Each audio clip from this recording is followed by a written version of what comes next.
during that time period of like you just discovering all of this, like you in the hospital figuring out like what happened, why you're going through the things you're going through, you learning that you can't use your right side. Yeah. Like, do you, at that moment, were there important things in your life that you just like simply forgot?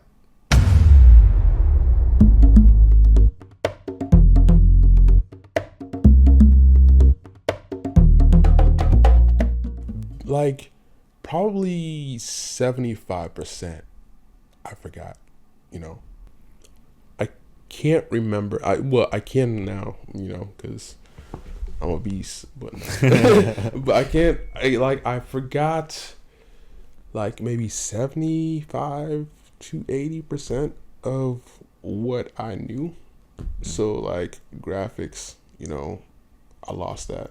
Like, and I had to teach myself again. Speaking, I lost that, and I had to teach myself again.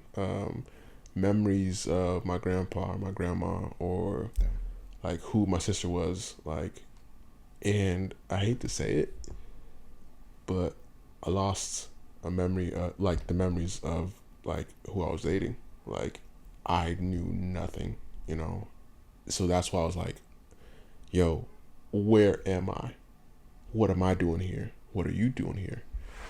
And it was crazy because my brother and his wife, they came, I think the third time, because it was my mom first, my sister second, and then I think my brother and his wife. I don't really remember the first times. And I was not well. I had a hole in my head. Can you talk about the hole? Like, how did that happen? Yeah. So they had to run something in my head to, I think, was it the AVM? Because they found out pretty much why I had the stroke. Okay, I was healthy, I was eating right, I was doing everything right, and there's this one AVM in my brain, which it happens when you're born. You could have it when in your leg, you could have it in your arms. I was just the lucky trooper who had it in the brain, And so I think they had to go through my head to close it off, or I don't know. This is gonna be seem nasty, but it through my. Oh shit! Yeah, I had no idea. Yeah. They like they did things. They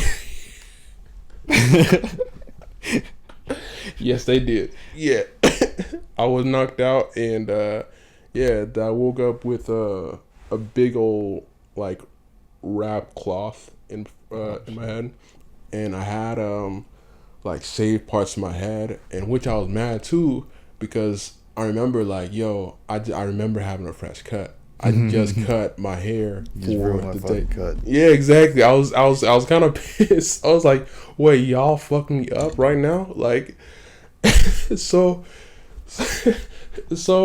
I was just like, what in the world is going on? Because I couldn't move my right arm.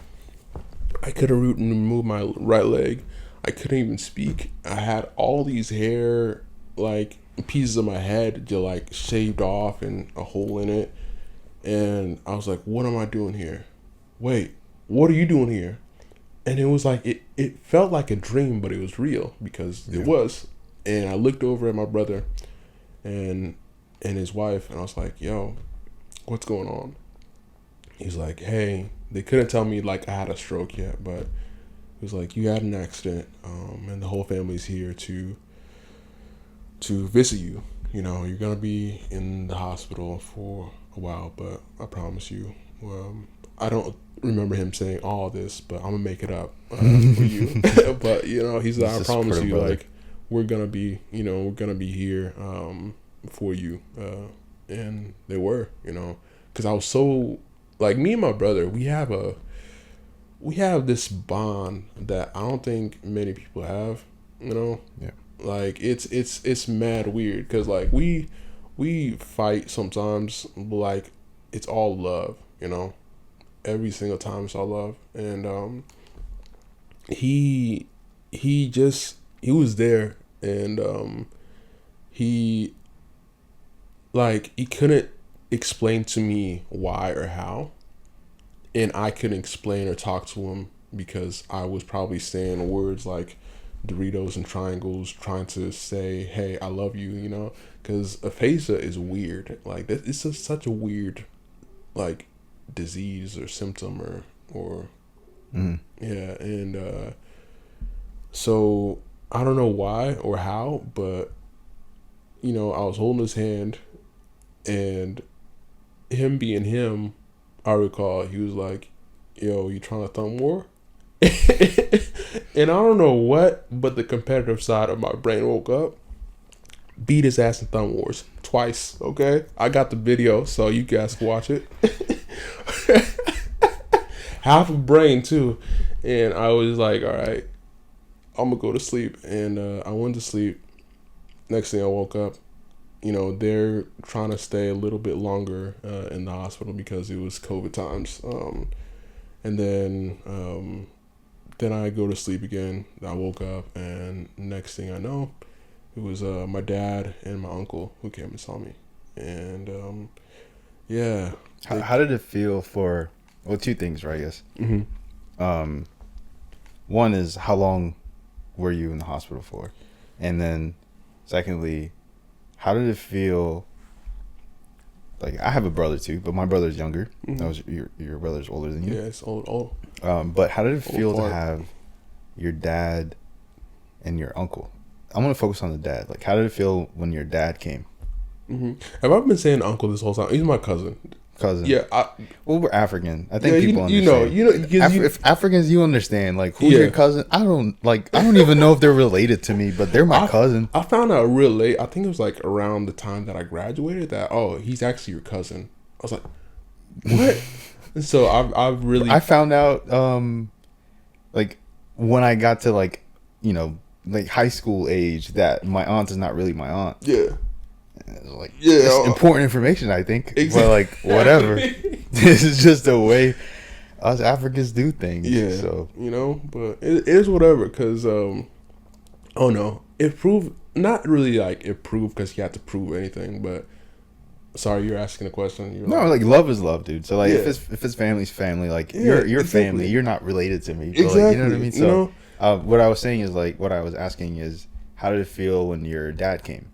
Because obviously, like, my dad's gone, and I think back a lot on. So I felt, I don't want to like segue off, but like shame, and I felt ashamed, like, to see myself that way. I was embarrassed to be out in public. My buddy Neil, he lived in Florida at the time. He's in Cali now. He's in law school. Shout out to fucking Neil. He's doing big shit. Yeah. Like, works with veterans. Like, he was a vet, Marine. And he works with vets now, and it's just he's really inspirational. We don't keep in contact as much as we should probably, but he did come. He was visiting DC. Like, he didn't come just for me, but like, he was in town. And he was like, "Yo, like, let's have lunch. Like, I'll pick you up." And I never talked to him about this, but like, I was so embarrassed to be seen in public. Yeah. I never wanted to go anywhere. Yeah. I never want to walk. Like, I never wanted to walk into a store. I'm already self-conscious. Like, I am such a fucking, like, I am in my head all the time. You know. So like, I was just embarrassed, but like, I didn't bring it on to myself. Exactly. But like, I was still ashamed, and I can't help but think that I would break down in front of my dad. So I was just curious, like, out of just my own curiosity, I guess. Like, how did it feel when your dad came? I felt like I was gonna be okay, because That's awesome. yeah, like You felt like you were safe in a way. Like, I felt like I was gonna be okay. Maybe not. Like, I don't know where safety came into contact, because I knew I was gonna save because I was me, and I'm gonna do whatever to keep myself safe. But also, you know, because I think the whole family being there gave me a kind of a sense of closure. You know, like I don't know what's going on, but yeah. I'm glad that you're all with me while I'm going through it. You know, and the thing about my dad, which was crazy, is like I remember this because little things start popping in my head. I'm like, oh, you did go through this, and so With your dad? yeah, my dad. So one thing I don't think What? I ever, yeah, I don't think I ever told you, but like, so my dad had I think he was in his 20s. He was late 20s, so just like me, you know. No freaking way. And his is different though. He was hit by, I think, an 8-ton crane, and so he was a goat. You know, work with metals. He was known for just, I mean, my dad. There's many different things that, you know, I could just spill about him. You know, so shout out to you, Dad. You're my hero. And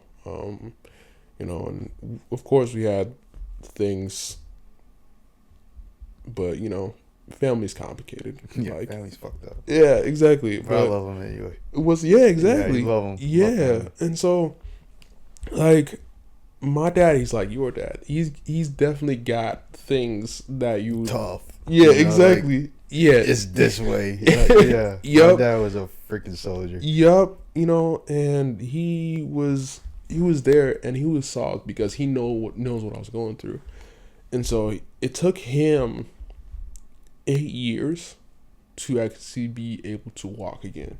Oh wow. You know, like 8 years, like being That's cut out crazy. of your 20s. He's a boxer too, right? Yeah, he was a boxer. He played soccer. He started riots, you know, for politicians. Yeah, Africa, bro. You Yeah, know? Africa in the 80s, yeah.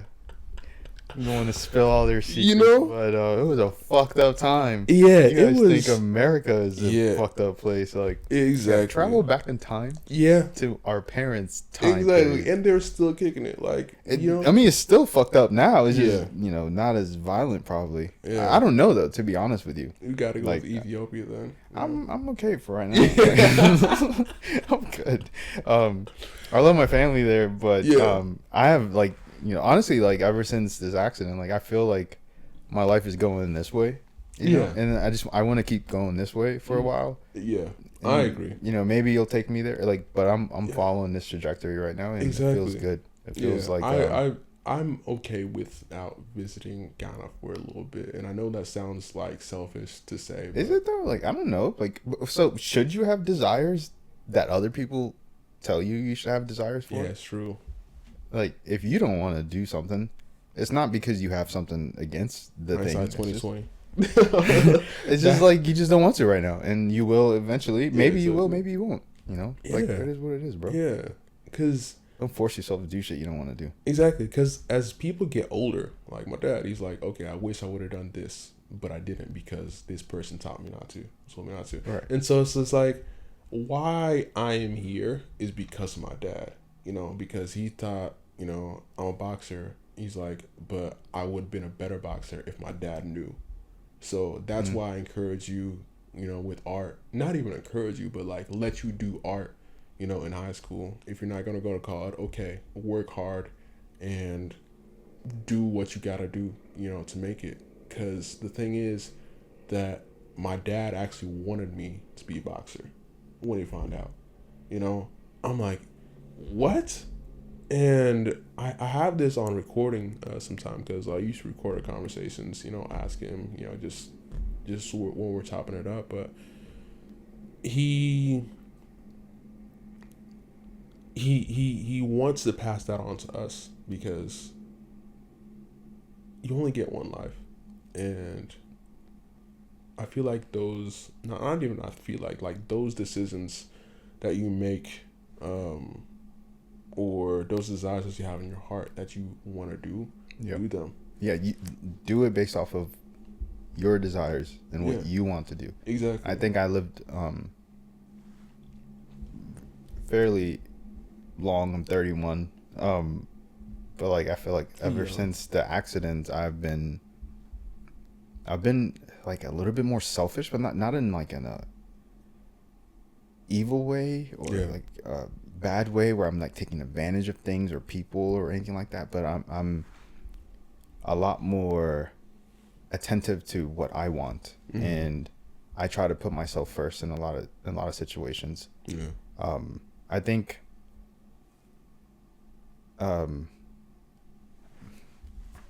like trauma, we'll talk about this in another podcast, but like, growing up the way I did, I've always felt like I had to do this and be this way and follow these steps, and like I have to make sure that my parents approved, like I had to live a certain way, and I've always tried to do the right thing, and oftentimes I'm left with the pain of that. Like you do the right thing, but it still doesn't, you still don't get what you want. Or my relationship, for example, I was in a relationship for 6.5 years, like a long time, dude. And I like, you feel like you put certain things other people value in front of yourself, and or ahead of yourself, and then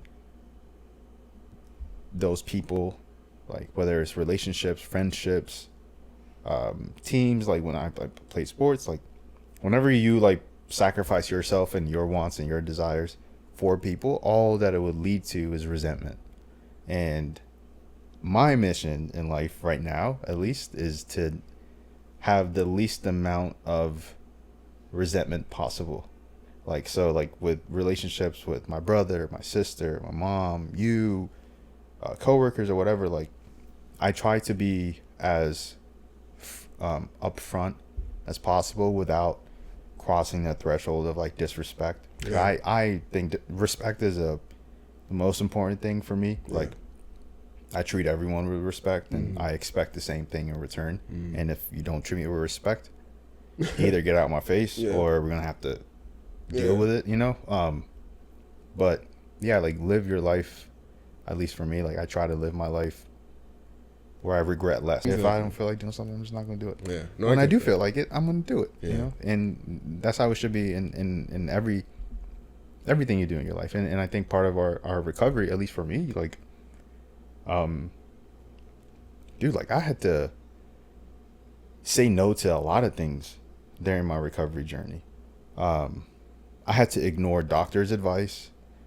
I had to ignore my family's advice. I had to like not listen to anybody. I pray, I read my Bible, and I just do what I think is right. And I don't think this would have been possible if I, like me being here right now,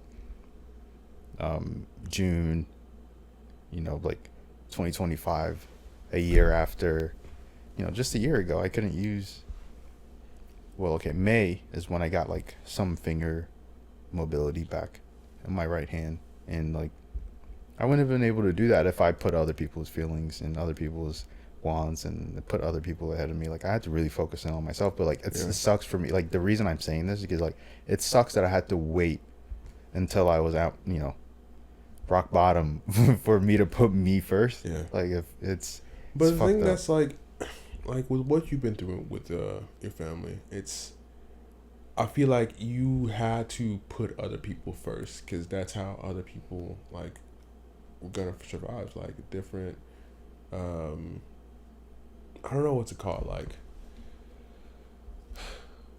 different things they had to have in their life. It kind of had to be based on you. Like you had to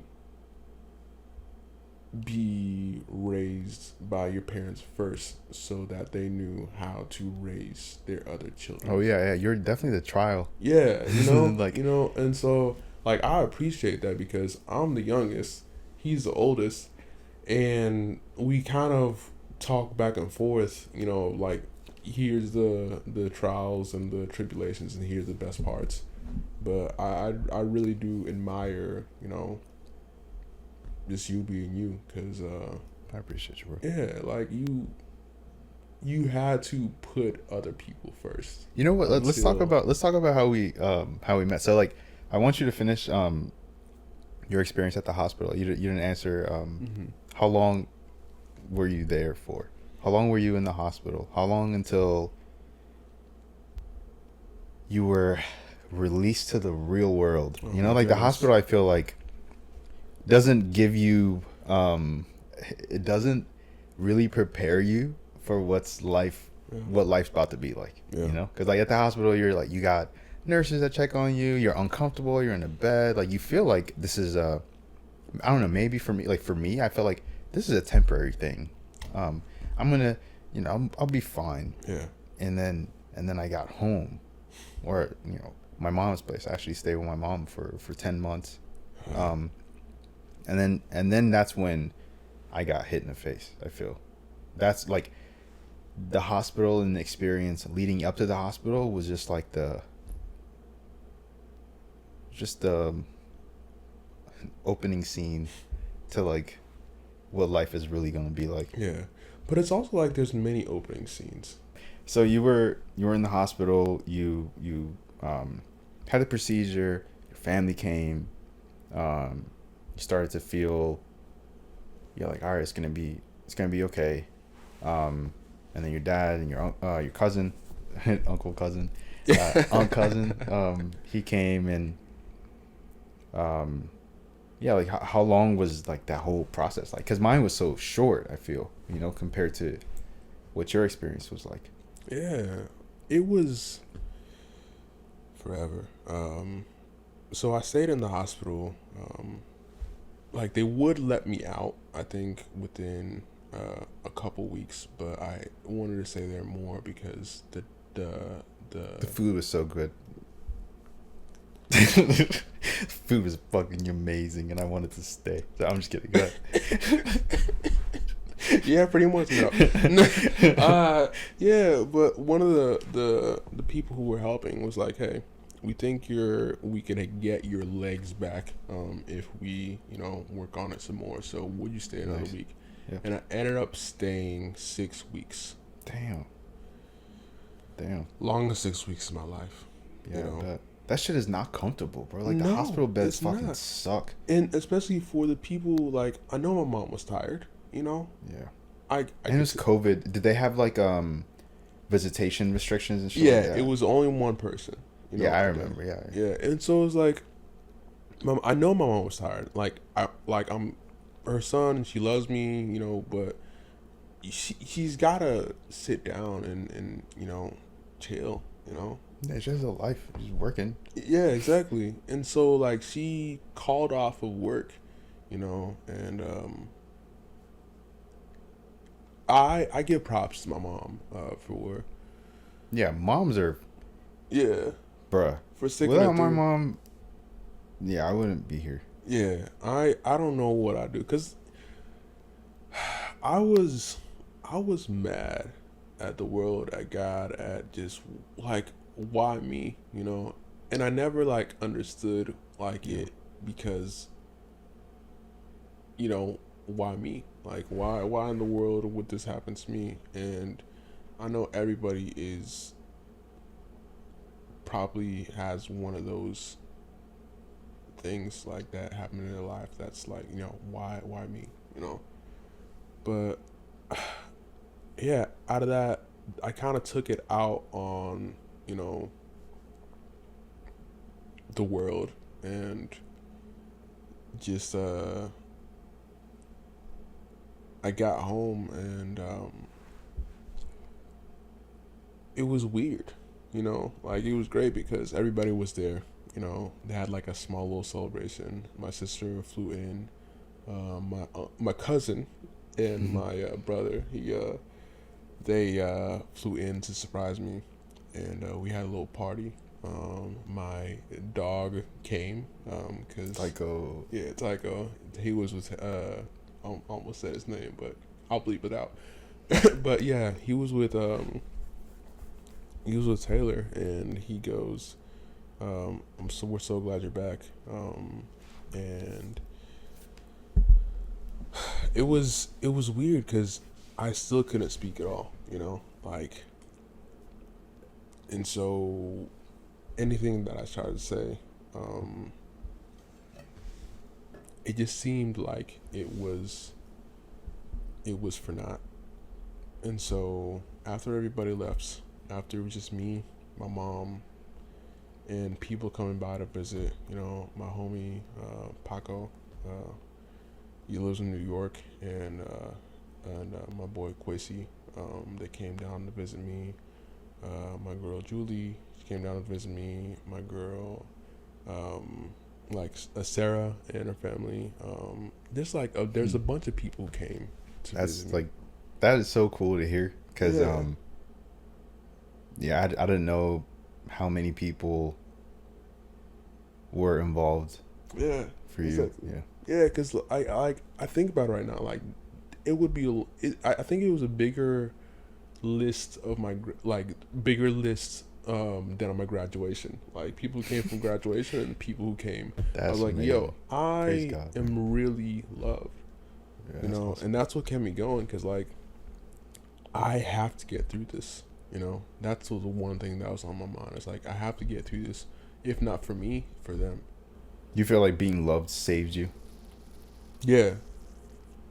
So you know what's interesting? Aside from my sister, so like when I was in the hospital, my sister was there. She didn't leave. Like, she wouldn't awesome. leave, dude. Yeah. Like, I did not want her there, because I wanted to like just fucking like I'm an introvert. I like being by myself. I like my time. I'm like an old man, I think, sometimes. And it's like my dad was that way too. He like pushed a lot of people off. I wanted to be alone when I was in the hospital. My sister stayed. She stayed in the same room. She slept overnight.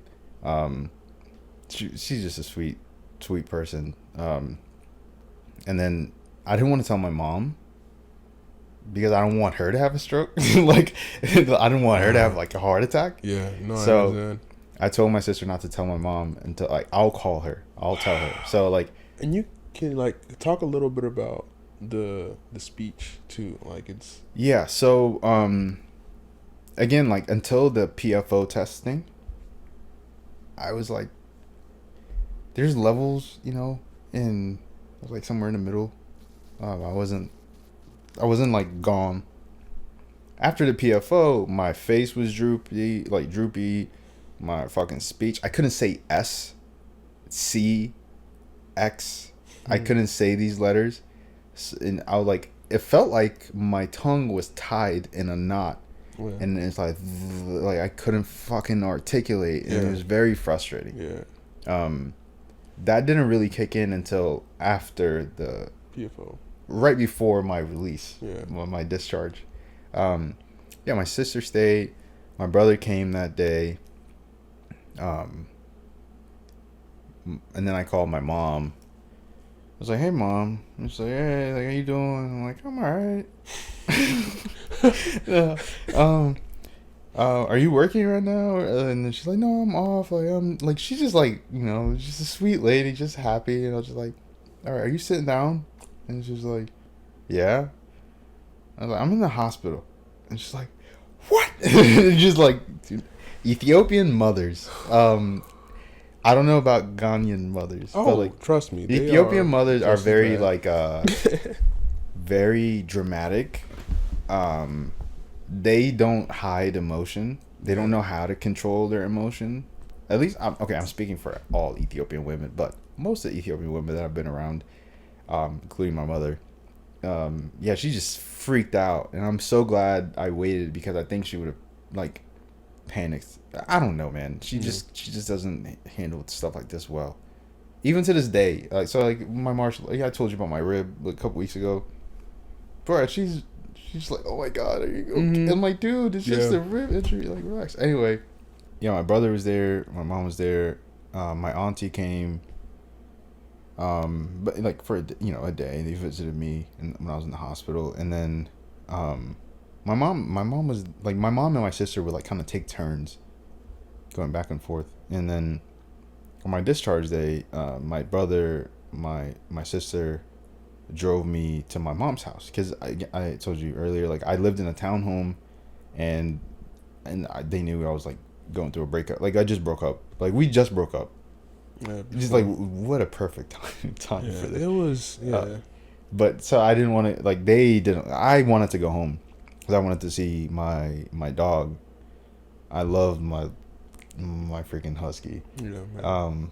And obviously Shy is gone. But they didn't want me to go up and down the stairs. Like it's not safe, whatever. And I was just like, fuck it, whatever, dude. I'll just like listen to you guys until I'm good. And like, what, in a week I'll be fine. And then I'll go back to my house. Like that's literally my thought process.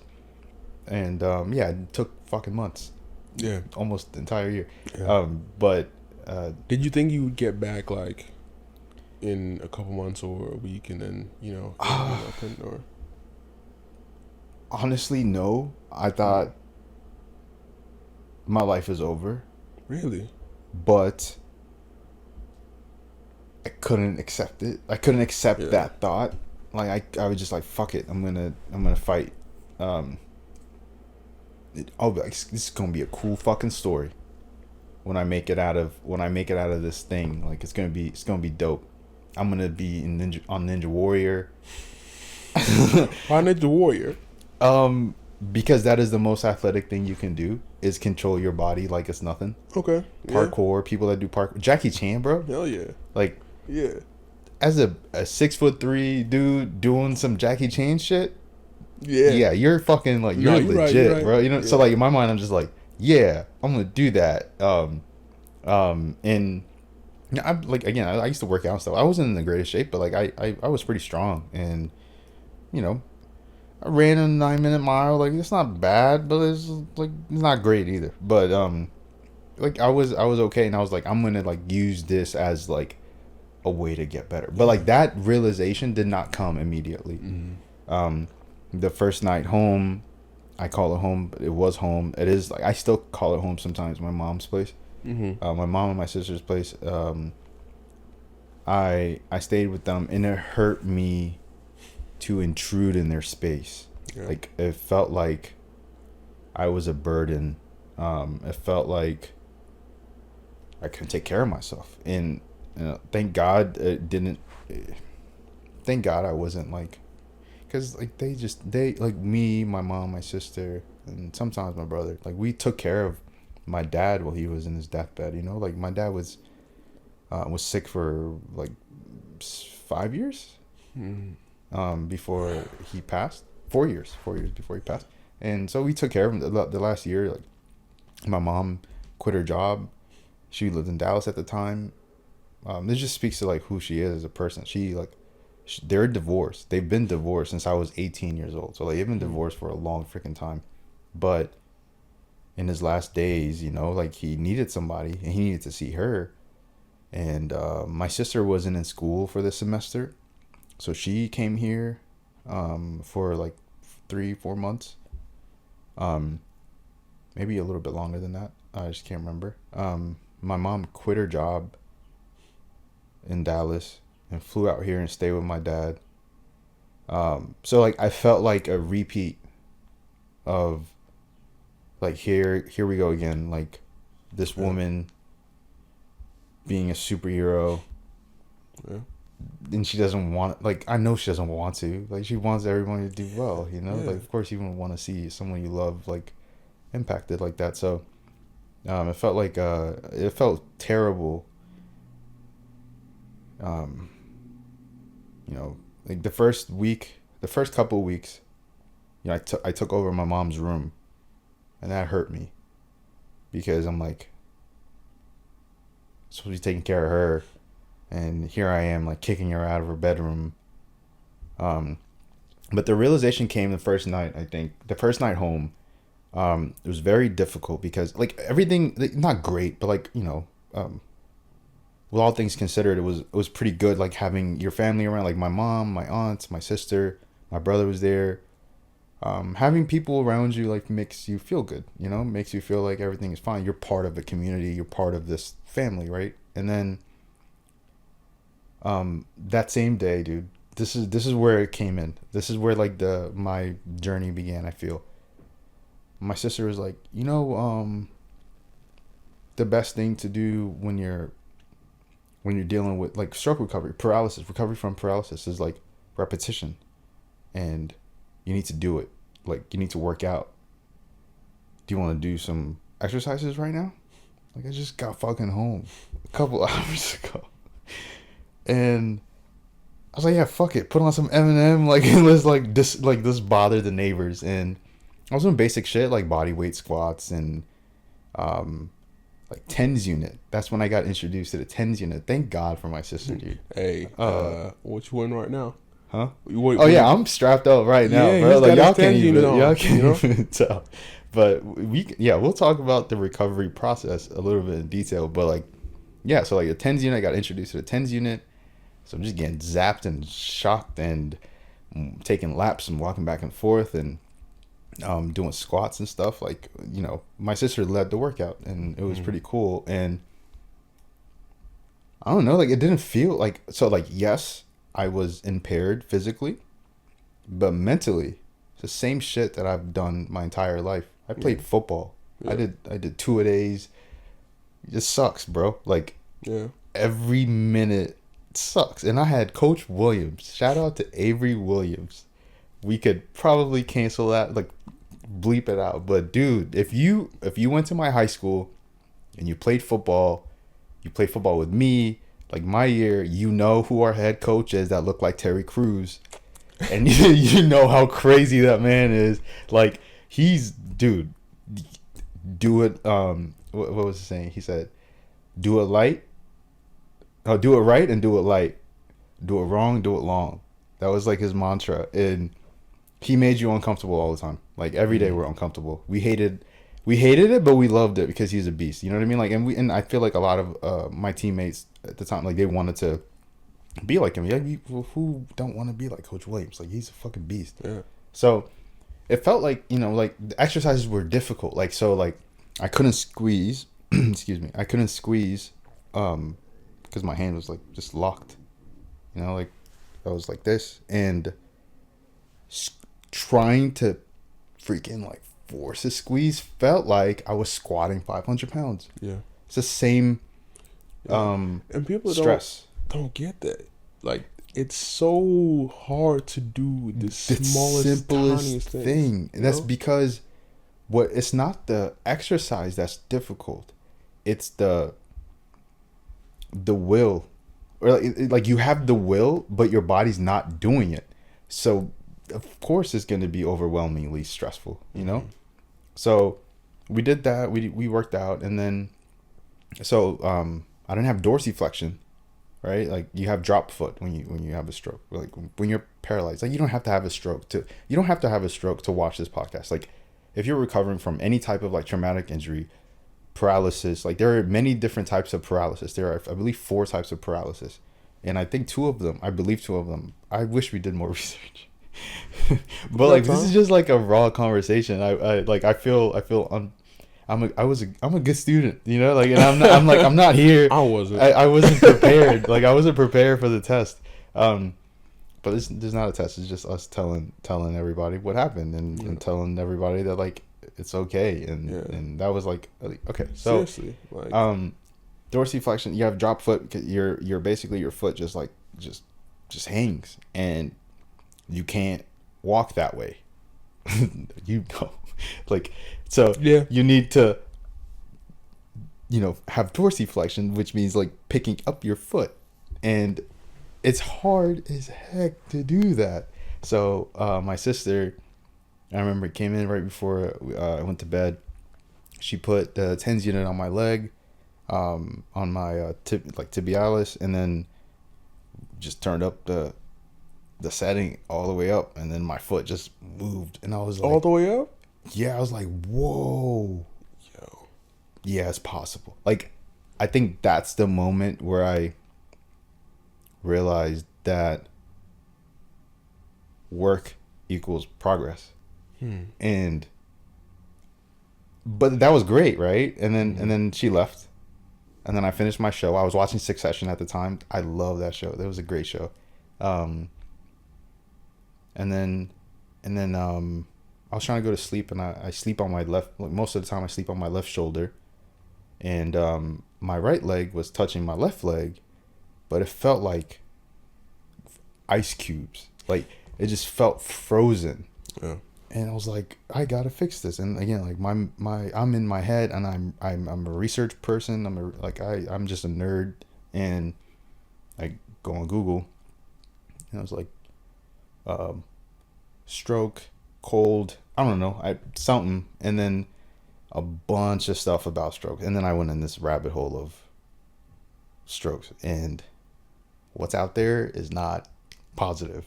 At least what I saw was like, Yeah. you're gonna die in 10 years, or like people don't recover. And I mean, the positive stuff they're probably there. They're there. Like, because I watch personal trainers and PTE and OT trainers be like, here's the way you can, yada yada yada. But I couldn't watch it because I feel like you weren't talking to me as a person. Like I was just a patient. And that's when, I discovered, like, there's some who are incredible at what they do. I don't know. I honestly didn't watch, like... Yeah. But, they are people who I admired. And because back in those days when I had to go back to Springfield because that's where my family was and nobody was here really in DC for me.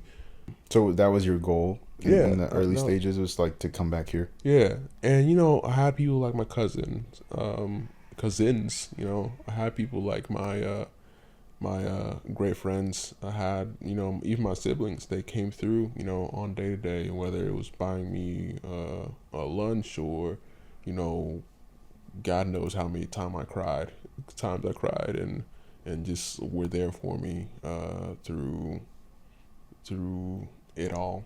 Through most of it, and I can't, repay them, for that. I just gotta pay it forward. But it was those people who were there for me that I was able to get back to DC. The moment, like, you're like, when did it all, like, did you asked me if I saw this as like possible, right? So the TENS unit and the response from my body was like, was confirmation in a way. Like, you need a lot of hope. Yeah. And as you know, like, you need to, like, it's a battle every single day. Yeah. And what changed, like, so after I Googled all of that and I went to this rabbit hole, and most of the things I saw were negative, or maybe I was looking for negative things. Yeah. Like, maybe I wanted to feed this freaking miserable mood that I was in and feel sorry for myself. And yeah, I'm entitled to that to a certain extent, but like at a certain point I had to stop. So like, yeah, that night was pretty rough, and I was frustrated, and I found no solution, and I started crying. Like, I was just like, why me? What did I do to deserve this? I was like talking to God, kind of like yelling at God. And I couldn't sleep. And then I started thinking about, like, people that, I don't know if we can say this on YouTube, that decide to end it. Yeah, I started to, like, understand, like, why? Because I never got it until I think that day. And it was like 2 hours, dude. Like, I was just fucking crying. And something just, like, told me to, like, I always go to YouTube to, like, solve all my problems, like how to adjust. My dad never taught me how to tie a tie. Me neither. So, like, I had to YouTube that, or like how to changing oil in the car or whatever. Like Same. so but then that night I typed in power of God, and it led me to the first batch of videos I saw were from this channel called Above Inspiration. It's a Christian channel, and I was Muslim, but I clicked on it, and within 5-10 minutes I passed out. And then the next day I just felt like everything's gonna be fine. Like, I don't know why, but I just knew everything's gonna be fine. And then I started to for the first 2 weeks, me and my sister would like have PT sessions in the morning. It wasn't consistent. It wasn't every day, like every day with her, but like she would tell me what to do, and like she would trust that I would do those things, you know? Yeah, every morning for the first 2-3 weeks or so, like me and my sister would do just physical therapy at home. Yeah, like just basic stuff, but I feel like the basic stuff is what allowed me to feel like it is possible to heal, right? Like the dorsiflexion, like with the TENS unit, gave me a little bit of hope. My triceps, my tricep on my right was pretty much dead, and I couldn't extend, and I couldn't like hold my weight up. So like doing basic movements and using the TENS unit and learning to extend my body and being able to trust my body weight under my hand. It took months. Yeah, it's a whole process, because I even the time that I could hold my body up, like with my palms flat on the ground, sort of flat on the ground, was literally last week. Like, you saw me, and I have a video of it. Like, that was the first time that I was like 3 years. It took 3 years for me to So that's what I mean. I feel very lucky to have like my sister in my life, because if she didn't show me these basic movements, like I would have never like we're both like in good shape before, like we worked out, and we were like, we weren't like some lazy unathletic people, like we both could do some things, and like even your mind at that stage, like you wouldn't be able to kind of, it's kind of like teaching a 5-year-old, like having them reach Shakespeare. Like, they're not gonna be able to do it, right? So you gotta, like, I don't want to say dumb it down. Dumb it down is a bad word. It's like you have to simplify it, because you are rebuilding. Like, you're learning everything all over again.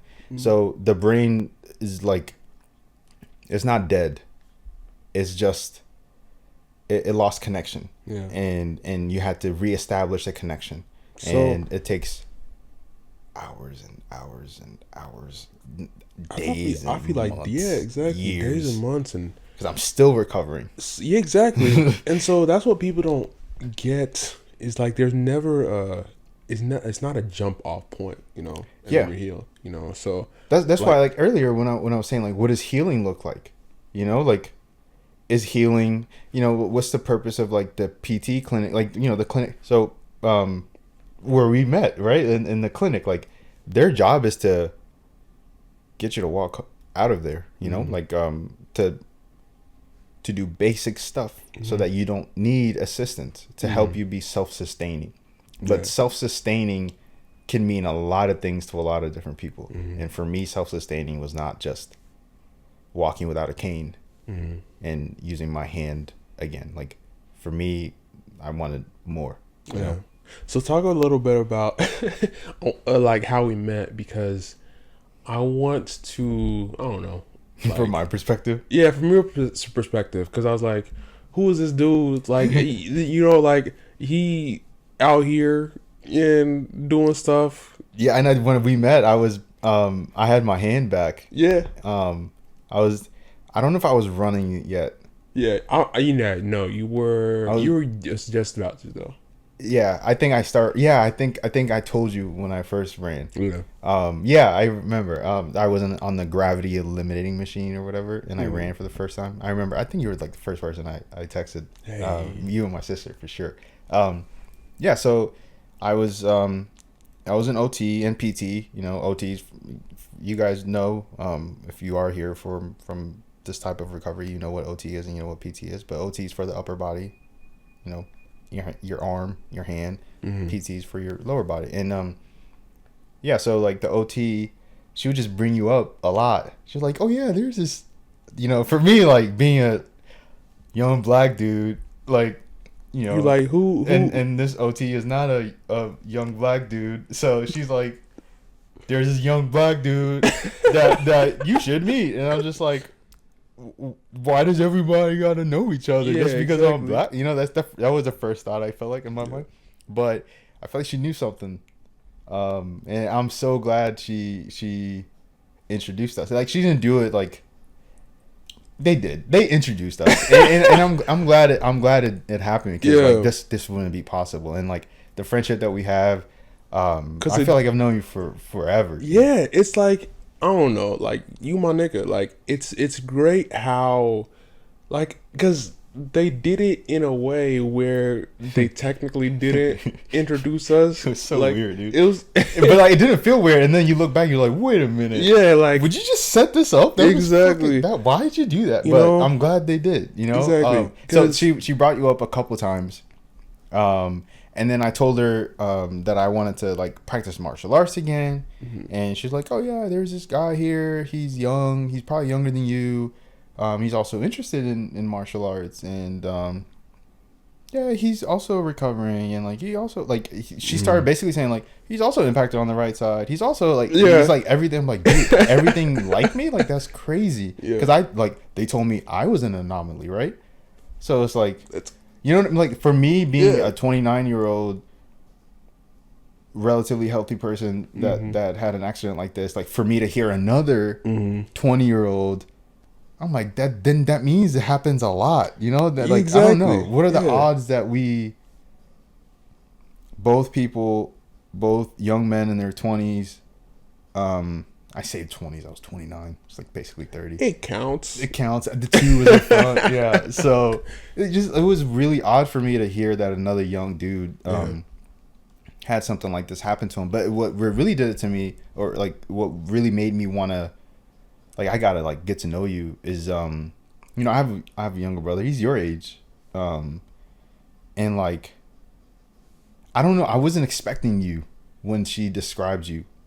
And that's part of my problem, right? I don't know what to expect, but I didn't expect you. And I remember the day that we met. I'm just so glad I met you. I met like for a lot of reasons, dude. And like even for my own recovery, like my own selfish reasons, I'm glad I met you. Because you've taught me a lot about like forgiveness, like seriously about forgiveness and